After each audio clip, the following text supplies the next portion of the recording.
નમસ્કાર, જય હિન્દ, જય ભારત. હું યુવરાજસિંહ જાડેજા. ગુજરાતના પરીક્ષા યુગમાં ફરી એક વખત અંધેરી નગરી અને ગંડુ રાજા જેવું શાસન ચાલતું હોય એવું સામે આવ્યું છે. જી હા, આજ વખતે ગુજરાતની અંદર અલગ અલગ કોલેજોમાં ઇન્ટરનલ પરીક્ષાઓ ચાલુ રહી છે અને એ ઇન્ટરનલ પરીક્ષાઓમાં જે પાટણના સમી ખાતે બાસ્પા આવેલું છે એ બાસ્પાની મહર્ષિ દયાનંદ આર્ટ્સ એન્ડ કોમર્સ જે કોલેજ છે તેમાં એક વિદ્યાર્થી પરીક્ષા વર્ગખંડની અંદર એ મોબાઈલ લઈને પહોંચે છે. એટલું જ નહીં, પરંતુ ચાલુ પરીક્ષા દરમિયાન એ મોબાઈલની અંદર ઇન્સ્ટાગ્રામમાં એક રીલ અપલોડ કરે છે, જેમાં એના હાથમાં પરીક્ષાનું પ્રશ્નપત્ર પણ છે, ઉત્તરવાહી પણ છે અને બિંદાસ અને બેખૌફ રીતે એ રીલ અપલોડ કરી રહ્યા છે. એટલે પ્રશ્નો તો ઘણા બધા અને સવાલો ઘણા બધા પેદા થઈ રહ્યા છે કે પહેલાં તો ચાલુ પરીક્ષામાં આ રીલ અપલોડ કઈ રીતે થાય છે, કેમ કે ત્યાંના નિરીક્ષકો શું કરી રહ્યા હતા, ક્લાસરૂમના સુપરવાઇઝર શું કરી રહ્યા હતા કે એક વિદ્યાર્થી ચાલુ પરીક્ષા દરમિયાન આ રીતે ક્લાસરૂમની અંદર એ મોબાઈલ લઈને પહોંચી જાય છે.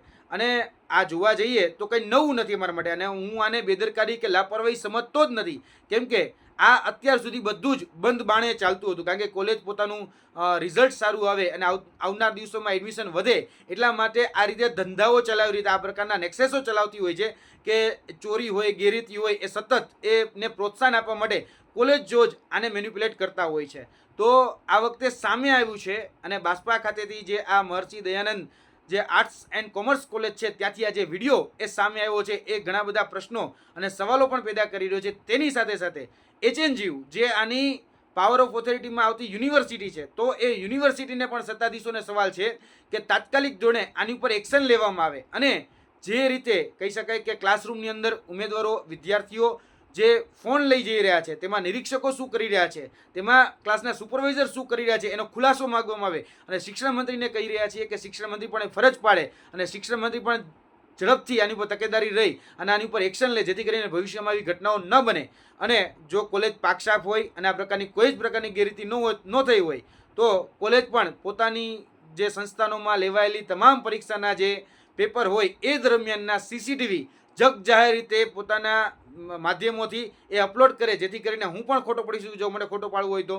પરંતુ આ જે ઇન્સ્ટાગ્રામમાં જે વ્યક્તિએ રીલ અપલોડ કરી છે એના તમામ પ્રકારના વિડીયો મેં જોયા છે અને આ પ્રકારે એને પોતાના સ્ટેટસમાં આ રીલ એ મૂકી છે. એટલે કહી શકાય કે ઇન્સ્ટાગ્રામ હેન્ડલ ઉપર આ રીલ આવી છે. જેથી અમે ટ્વિટરના માધ્યમથી તમામ જાહેર જનતા અને કહી શકાય કે ગુજરાતના શિક્ષણ મંત્રી આદરણીય કુબેરભાઈ ડિંડોર અને ગુજરાતના મુખ્યમંત્રી ભૂપેન્દ્રભાઈ પટેલ સુધી આ વાત પહોંચે અને આની ઉપર એક્શન લેવાય, એ જ અમારી અહીંયા માધ્યમથી વિનંતી છે કે તાત્કાલિક ધોરણે આની ઉપર એક્શન લેવા જોઈએ, જેથી કરીને આ રીતના જે પણ ગેરરીતિ, ગોબાચારી કે ગોટાળા થઈ રહ્યા છે એ અટકી શકે. કેમ કે આ ખૂબ ચોંકાવનારો જે કિસ્સો છે એ ગુજરાતની અંદર સામે આવ્યો છે. એટલે આ તંત્ર ઊંઘતું ન રહે અને તંત્ર ઝડપથી આની પર કાર્યવાહી કરે એવી અપેક્ષા રાખીએ. જય હિન્દ, જય ભારત.